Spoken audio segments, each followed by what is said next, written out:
saya ingin kita juga memberikan catatan terhadap 10 tahun pemerintahan Jokowi dan harapan kita pada pemerintahan yang baru akan terbentuk. Tapi sebelumnya saya mau tanya dulu juga pada Anda. Ini sesuatu, Bung Eep, sesuatu yang baru pertama kali terjadi di pemilu presiden secara langsung sejak 2004. Begitu Pak SB menjadi presiden, maka partai baru yang bernama Demokrat itu langsung menjadi rising star. 2009 luar biasa, satu putaran, 3 paslon dan Partai Demokrat juga langsung menjadi pemenang pemilu 60%.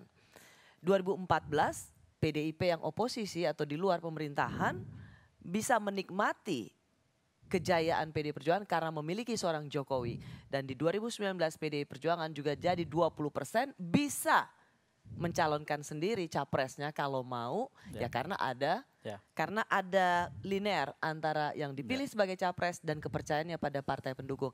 Apa yang terjadi pada Pak Prabowo dan Partai Gerindra? Pertama soal kotel efek itu ya.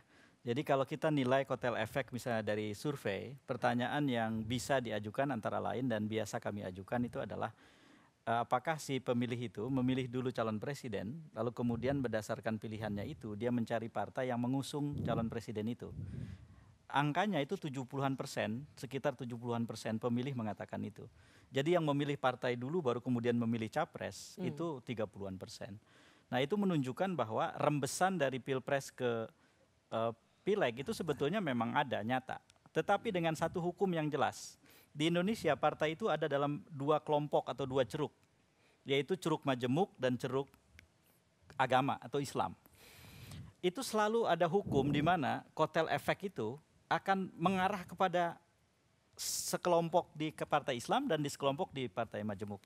Gerindra 2019 mendapatkan kotel efek dikarenakan Gerindra berkoalisi dengan 2 partai Islam, PAN dan PKS. PAN tidak mendapatkan kotel efek, tapi PKS mengalami lonjakan karena pemilih memilih PKS yang lebih kanan dibandingkan dengan PAN.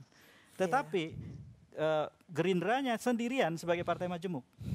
Kenapa sekarang Nasdem senang sekali Partai Demokrat tidak gabung dengan Perubahan? Karena majemuknya tinggal sendirian. Karena kalau tidak, kalau tidak maka kotel efek itu bisa jadi bola liar, bisa ke Demokrat, bisa ke Nasdem. Sekarang problem dengan koalisi besar di koalisi Indonesia Maju adalah majemuknya banyak sekali. Semua majemuk. Gerindra majemuk, Golkar majemuk, PSI majemuk, apalagi? Demokrat majemuk, Partai Islamnya, PBB. PAN bukan partai Islam. Iya, partai Islam tapi di tengah gitu ya. Basisnya kan awalnya dari Muhammadiyah gitu. Jadi kotel efeknya kemudian jadi bola liar. Ya tapi kenapa nggak ke Gerindra? Ya karena jadi bola liar. Kenapa malah ke Golkar? Nah itu pertarungan elektoral menentukan. Menurut hemat saya bagaimanapun Gerindra dibandingkan Golkar, infrastruktur partainya beda. Golkar itu punya captive yang dipelihara oleh jaringan yang masih tersisa. Atau Partai Golkar iklan mengkampanyekan partainya jauh lebih mendekatkan diri dengan Jokowi effect tadi. Ya. Mungkin penjelasan yang lain adalah orang melihat yang bertarung sebagai calon presiden itu bukan Prabowo Subianto, tapi Prabowo Widodo. Jadi kemudian jadi bingung gitu sehingga dan lupa bahwa itu ada Partai Gerindra. Dan lupa. Jadi menurut saya kotel efek itu ada, tetapi memang hukumnya begitu selama ini. Karena kalau kita lihat 5 yang terunggul itu PDIP, Golkar, lalu ketiga baru Gerindra, 4 itu PKB, 5 Nasdem. 3 di antara 5 terunggul itu justru bukan partai yang mengusung Prabowo Gibran. Jadi hal yang sama terjadi, hal yang sebaliknya terjadi pada PKB. Katakanlah nanti hasil perhitungan akhir di KPU mengalahkan 01. Artinya PKB menjadi bagian dari yang kalah bersama-sama dengan Nasdem dan PKS. Tetapi kalau dilihat dari quick count yang kemarin dilakukan, exit poll yang juga udah menyebar hasilnya, PKB kan mengalami kenaikan. Betul. Jadi dari sisi legislatif PKB itu sukses gitu. Nah, PKS stagnan. Bahkan di beberapa quick count itu cenderung seperti ada kecenderungan turun sedikit, tapi stagnan lah dengan margin of error. Jadi menurut saya inilah yang kembali terjadi. Nah, buat Prabowo pestanya itu jadi pesta penuh catatan. ia menjadi presiden, tetapi pada saat yang sama Gerindra boleh jadi tidak mengalami lonjakan gitu. Tapi buat Caimin, pestanya juga sama.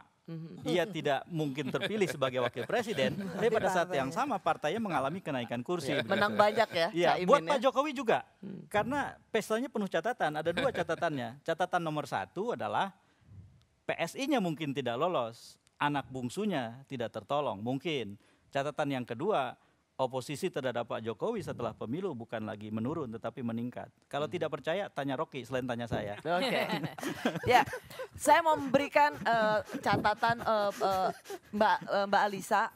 Kita sudah melalui 10 tahun dengan seluruh kelebihan dan kekurangannya dan baru kali ini ada gerakan Nurani Bangsa untuk mengawal pemilu. Sebenarnya apa sih catatan Anda pada 10 tahun ini dan bagaimana kita belajar untuk 2024 ini? Kalau saya melihat yang pertama tentu oposisi di parlemen itu persoalan ya, karena tidak ada kemudian proses check and balances. Itu penting sekali untuk kemudian sebuah undang-undang atau regulasi atau kebijakan itu ditetapkan. Seperti tadi soal penjabat atau soal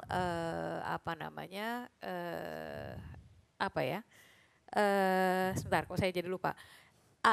Segala undang-undang yang terkait itu kan kemudian diputuskan bersama. Kalau di parlemen tidak ada oposisi terhadap eksekutif, ya begini jadinya. Omnibus Law mungkin maksudnya. Omnibus Law misalnya, atau Undang-Undang KPK. Revisi KPK itu yang tadi saya mau sebut. 2019 gitu.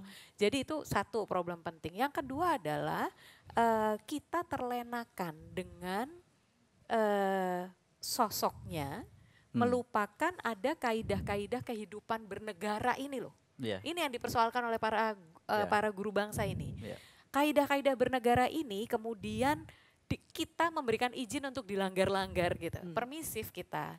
Ketika Pak Jokowi melakukan tadi ya misalnya bansos ditarik di awal Februari misalnya. Saya punya gitu. pertanyaan, apakah para guru besar, para akademisi yang turun gunung sekarang itu akan selalu turun bersikap kritis atau memang hanya turun kemarin-kemarin hanya demi elektoral? Itu kan puncak. Itu Karena puncak selama ini persoalan. kan kampus kan diam. Iya, kenapa? Ya karena kejadian-kejadiannya kan baru akhir-akhir ini. Puncaknya itu, triggernya itu kan pernyataan Presiden Jokowi bahwa presiden boleh berkampanye. Itu sebelumnya menumpuk. Titik itulah gundukan pasirnya, ketetesan satu pernyataan presiden longsor. Gitu.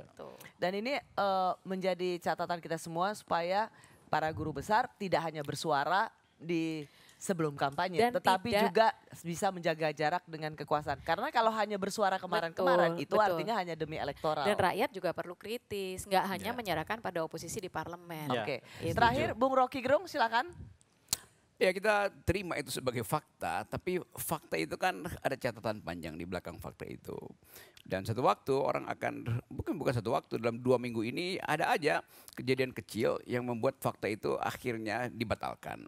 Apanya yang dibatalkan? Fakta ini, kalau misalnya tadi PDIP betul-betul dengan niat yang kuat bersama-sama dengan Nasdem itu mau mengambil langkah alternatif kan. Tapi itu kita anggap sebagai yaitu satu possibility yang mungkin probabilitasnya 0 kecil, itu. Tetapi kita mesti lihat bahwa politik ini selalu dimungkinkan. Karena kalau ada gejala baru tuh. Kan politik bukan the art of the possible, tapi the art of attacking the impossible itu. Jadi itu saya kira semangat kenapa di dalam publik hari-hari ini harapan itu orang masih lihat ini kan baru 95% itu. Mungkin hasil KPU berbeda tuh. Tetapi ide bahwa perubahan itu atau politik yang sifatnya perubahan harus tetap kita pastikan apapun atau siapapun presidennya dan siapapun pilihannya, Kompas tetap acuannya.